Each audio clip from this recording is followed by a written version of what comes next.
Muy buenas noches. Y digo buenas noches porque son las 10:30 aquí donde yo resido, de la noche, evidentemente, y de un triste lunes, además.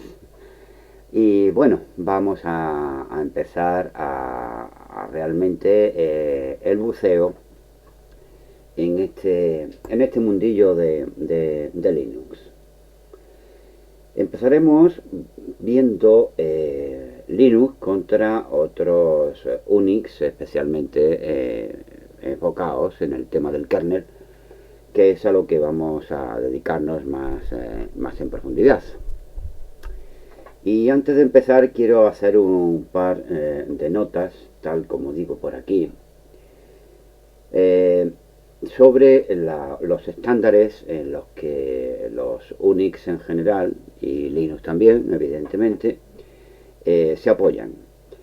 Eh, Habrá que hacer un vídeo especial de esta cuestión, porque el tema de los estándares es un tanto confuso. Hay estándares que son de pago y muy caros, por cierto, otros que son libres y que son prácticamente lo mismo que el de pago. En fin, aquí hay un poquito es que la palabra que iba a emplear no sería correcta, pero hay un poquito de movimiento extraño, vamos a decirlo de esa manera. Eh, Esto que veis aquí, IEE Poxis, IEE son las siglas de una asociación de ingenieros eléctricos. Y bueno, la IEEE tiene la costumbre de no poner a disposición gratuita los documentos que edita, aun siendo estándar que luego la industria sigue. Luego apareció un movimiento, vamos a llamarlo movimiento, eh, la Open, se me ha dado el nombre, bueno, lo veremos en su momento. La cuestión que Richard Stallman, que está siempre metido en estos fregados, propuso a la Open Foundation, no, Open Grove, el Open Grove, claro, es el Open Grove, es lo que yo quería decir. Digo que Richard Stallman, que siempre está metido en estos líos, pues propuso este nombre de POSIX a una serie de estándares que debían de seguir todos los Linux. Al final, pues estas normas o estos estándares IEE y estos estándares POSIX vienen a ser prácticamente lo mismo. Diferencia, pues que los POSIX están libres porque hay otra fundación, ya la veremos también en su momento, y sí, esto hay que dedicarle un vídeo completo, decidido, lo haremos, lo pusieron a disposición pública. Eso para empezar. Todos los Unix y Linux, como no podría ser de otra forma, pues siguen estos estándares que estamos comentando, o intentan seguirlos lo más cercano posible. Por otro lado, estos estándares son un tanto curiosos, porque estos estándares les da exactamente igual cómo se programe un kernel. Ellos no se meten en ese problema. Ahora bien, lo que sí definen es el resultado de esa programación. O sea, lo que están especificando es la interfaz de programación API, Application Program Interface, que cualquier Unix debe poner a disposición de los usuarios para interactuar con el kernel y por tanto con el resto del sistema operativo.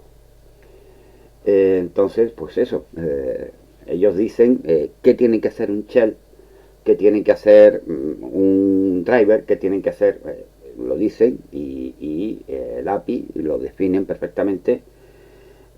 Tiene que tener tales funciones, más cuáles funciones, más no sé qué, más no sé cuánto, más esto, más lo otro. Pero cómo el fabricante, entre comillas, el programador o los programadores de ese kernel o de ese Unix o Linux o el que sea, cómo los programadores tienen que hacerlo para llegar a ese resultado, pues no dicen absolutamente nada. ¿Mm? Quiero decir con esto que eh, cualquier Unix tiene libertad absoluta para hacer las cosas como él quiera. Aquí no importa el cómo, aquí importa el por qué y a dónde, no importa el camino, importa la meta. Es lo que tienen que respetar los Unix. Por eso los Unix que se adhieren a los estándares y entre ellos Linux, evidentemente, pues se parecen tanto, porque las metas están definidas. Entonces el usuario los caminos no lo ve, el usuario lo que ve son las metas. Dicho esto, vamos a entrar en unas pocas de características que se presentan en Linux y algunas que se presentan en otros Unix y de las que Linux ha tomado la idea. En primer lugar, diremos que Linux es un kernel monolítico. Esto es muy importante. Hay una enorme discusión, la hubo incluso el mismísimo Linus Torvald cuando sacó sus primeras versiones, tuvo una discusión fuerte con un tal Andy Tannenbaum, que es un profesor de una universidad, quiero recordar que holandesa, ¿es posible? ¿De Países Bajos? Sí, creo que sí que es holandesa. Bueno, la cuestión es que Tannenbaum había escrito un sistema operativo que se llamaba, y se sigue llamando, Minix, y que tenía una filosofía que para aquellos tiempos parecía, estamos hablando de hace 30 años, por aquellos tiempos parecía lo que se iba a imponer, era la moda, que eran los microkernels. Linux dijo que no, que él no, que su kernel no era un microkernel porque no le parecía bien los microkernels. Entonces el señor Torvald, Linus Torvald, pues escribió un kernel que se llama, un tipo de kernel que se llama monolítico. Ahora veremos qué hay de diferencia, llegaremos al punto, las diferencias entre los monolíticos y los microkernel, y veremos qué ventajas tienen unos con otros y cómo se ha aprovechado Linux realmente del tema de los microkernel, porque ha hecho una cosa bastante inteligente, que son los módulos. Llegaremos al tema, pero esto de kernel monolítico, en una palabra lo que significa es que el kernel es un todo, es un programa completo. Los microkernel no, los microkernel es un kernel pequeñito que va llamando a las partes conforme le va haciendo falta y luego soltándolas, por decirlo de una manera simple y fácil. Como tal, kernel monolítico evidentemente pues está formado por diferentes componentes lógicos, unos administrando o manejando unas cosas y otras. Si las fuentes del kernel las vemos con una cierta profundidad, pues llegaremos a esa conclusión de que son diferentes componentes lógicos que al final se compilan en todo en un mismo archivo que es lo que llamamos el kernel. Y enlazando con esto, y ya que hemos hablado de compilación, hay dos formas de hacer una compilación. Bueno, dos formas de hacer una compilación, no. Hay una, pero hay compilaciones en que las partes se pueden enlazar de una manera o de otra, se pueden enlazar estáticamente o dinámicamente. Cuando hacemos una compilación estática, el programa, el binario ya que se va a cargar en máquina es intocable hasta cierto punto. Podemos tocarlo si sabemos cómo tocarlo, evidentemente, pero la idea es que ese kernel ya no se puede, o ese programa compilado estáticamente ya queda como es, y no hay forma de hacer que trabaje de otra manera, nada más que la pensada para en el momento de compilación. Contra esos kernels compilados y enlazados estáticamente están otro tipo de kernel que son otro tipo de compilaciones que son las dinámicas, en que pueden cargar librerías diferentes. Y Linux da un paso más porque no carga librerías. Lo que hace Linux es cargar lo que se llaman módulos. Podemos tener un kernel genérico de Linux y hacer que se carguen módulos que automáticamente pasan a formar parte del kernel, pero además con la gracia de que en un momento dado podemos descargarlos a nuestro antojo o a nuestra conveniencia. Entonces, puede parecer de que Linux está compilado, el kernel de Linux está compilado estáticamente, como dijimos antes, perdonad, pero tiene esta característica importante, que es que puede cargar otras partes de una forma dinámica, por así decirlo. No hay que confundir esto de dinámico con las librerías dinámicas, que ya llegaremos en su debido momento a hablar de ellas. Luego tenemos el tema de los hilos del kernel, los threads, los subprocesos, como queramos llamarle. Realmente Linux, esto de tener muchos procesos dentro de la ejecución del kernel, pues la verdad que no lo utiliza mucho. Hay muy pocos hilos del kernel que se ejecutan que se ejecutan a la vez. Y bueno, tal como digo aquí, solo se utilizan para algunas funciones periódicas de monitoreo del sistema y tal, que tienen periódicamente, hacen un monitoreo. Y bueno, hay otra serie de escenarios donde estas funciones periódicas son también utilizables, pero realmente son pocas dentro de lo que el kernel puede hacer. Y como también se dice aquí, no representan el contexto básico de ejecución. Quiere decir esto que el kernel trabaje a base de hilos no es la idea básica de un kernel de Linux. Linux, continuando con esta misma idea, lo que tienes es un soporte de aplicaciones multiproceso, que están compuestas, estas aplicaciones multiproceso, lo que están compuestas es por procesos ligeros, muchos procesos ligeros, los LVP, que son LWP, si me estáis escuchando fuera de España, que hablaremos de ellos en su momento. Estos procesos ligeros pueden operar en sus bases de direcciones, páginas de memoria física, archivos, etcétera, etcétera.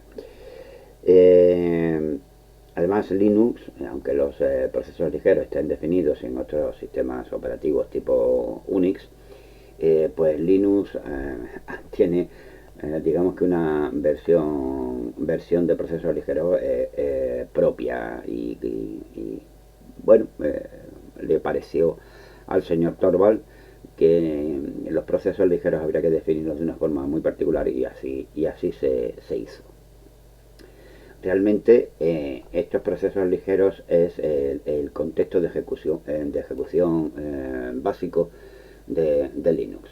Linux no más que más que en basarse en hilos, lo que se basa es en procesos, en este caso en procesos ligeros, la ejecución interna del kernel. Bueno, y ahora vamos a entrar en una palabreja fea, y digo fea porque realmente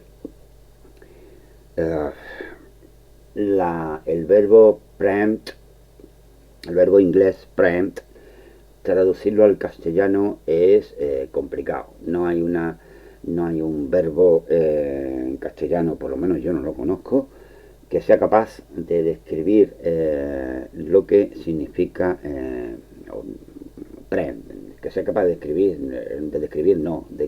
se aproxime a la idea del verbo inglés preempt. El verbo inglés preempt podríamos traducirlo en algo así como adelantarse a, anticiparse a, adquirir derechos antes de. No, es que no hay una traducción fácil para esto de preempt. Así que lo que vamos a hacer es castellanizar o españolizar, por decirlo de una forma, esto de el verbo preempt inglés.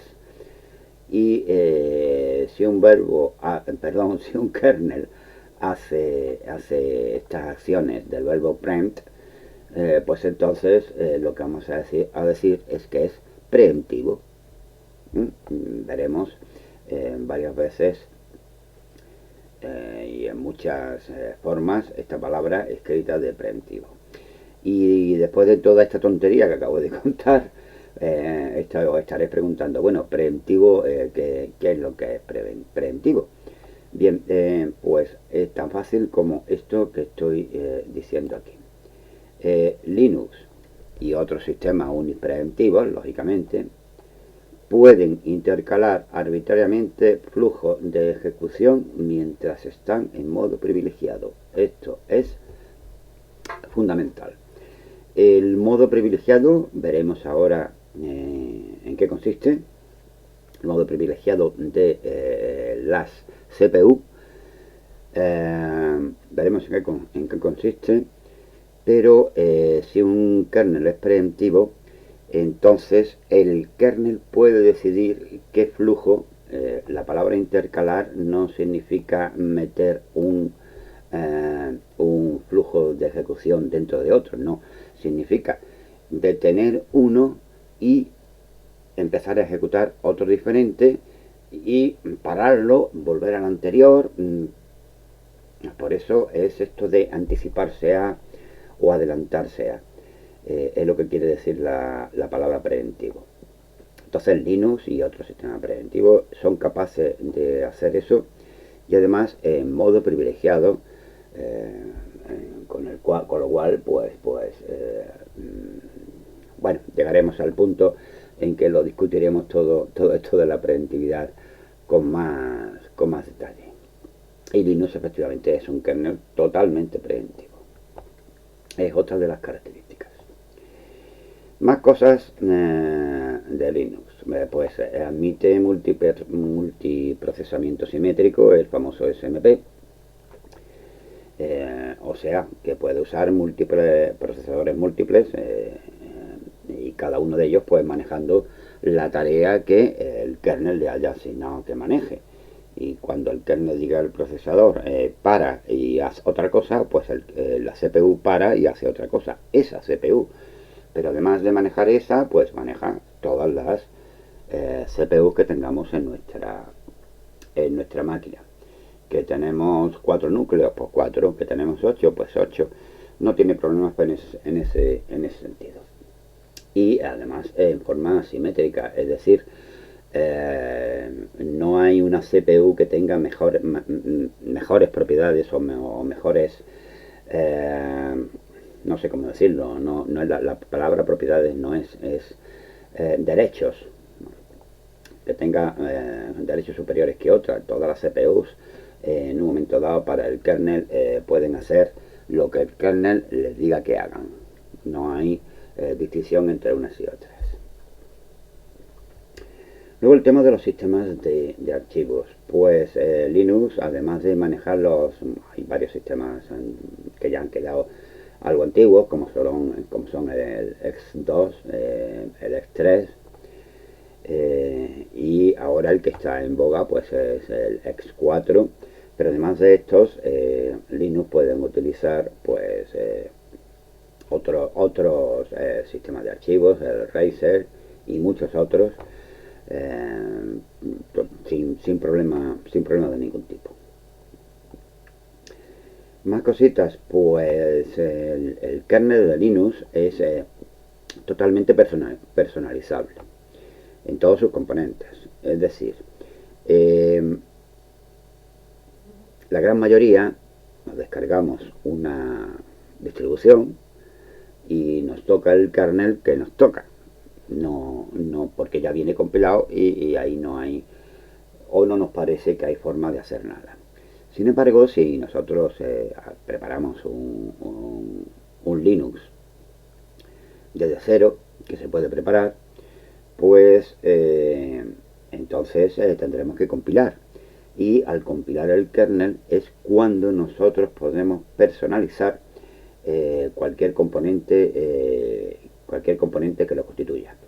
Y cuando digo personalizar, no quiero decir que tengamos que escribir código nuevo, sino que los archivos que manejan la compilación del kernel admiten muchas opciones, muchos argumentos para que el kernel se compile de una forma, de otra, incluya, deje de incluir tal componente o cual, en fin. Entonces, claro, nosotros podemos compilar nuestro kernel a nuestra conveniencia. Esto es lo que se quiere remarcar con lo de personalizable. Más cositas. Bueno, el kernel de Linux puede ser muy pequeño y compacto. Sí, hay incluso por ahí kernel con y esto no es un descubrimiento que haya hecho nadie recientemente, que he visto alguno por ahí que se las da de que ha descubierto la pólvora. No, esto es antiguísimo, de que un kernel quepa en un disquete de 1,44 megabytes. Pues sí, cabe un kernel mínimo, evidentemente, con programas de sistema, con algunos de los programas de sistema, y todo cabe en un disco de 1,44 megabytes. O sea, podemos tener un ordenador con una disquetera, ya está, y arrancar desde la disquetera y todo funcionará. Todo lo que lleve, claro, no todo lo que pueda llevar una distribución de las que estamos acostumbrados a manejar en estos días. Más cosas. Hablamos antes del tema de los sistemas de archivo y vamos a seguir hablando de ellos porque aparte de los que Linux maneja con más frecuencia, los X, 2, 3, 4, el que sea, pues es capaz de manejar muchos otros sistemas de archivos. El sistema de archivos MS2, todos los NSTF de los Windows, sistema de archivos de System 5, el Release 4, OS2, Mac, etcétera, etcétera, etcétera. Tiene